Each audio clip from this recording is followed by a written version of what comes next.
सातबाराच्या बातमीपत्रात आपलं पुन्हा स्वागत। जय जय रामकृष्ण हरी ज्ञानोबा माऊली तुकारामाच्या जयघोषात पन्हाळा तालुक्यातील वाघवे इथं ग्रंथराज श्री ज्ञानेश्वरी पारायण आणि अखंड हरिनाम सोहळा संपन्न झाला। सोहळ्याचं यंदाचं 23वं वर्ष होतं। काल्याचं कीर्तन आणि महाप्रसादानं सोहळ्याची सांगता झाली।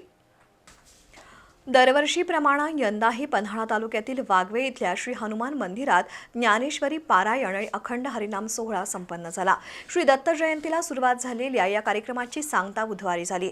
श्री हनुमान भजनी मंडळ आणि ग्रामस्थांच्या वतीनं विठ्ठल वासकर महाराजांच्या अधिपत्याखाली हे कार्यक्रम पार पडले।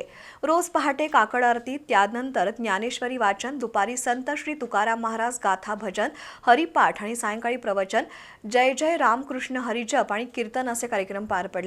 हरिभक्त परायण अशोक शेलार, बळवंत तुरंबेकर, विनोद खंडागळे, अंबाजी नाटुले, भागवत शिंदे, शहाजी पाटील यांचं प्रवचन, तर हरिभक्त परायण गोपाळ वासकर, विठ्ठल वासकर यांच्यासह मारुती जाधव, चंद्रकांत कुंभार, पांडुरंग पाटील, तुकाराम धारवाडकर यांची कीर्तनं झाली।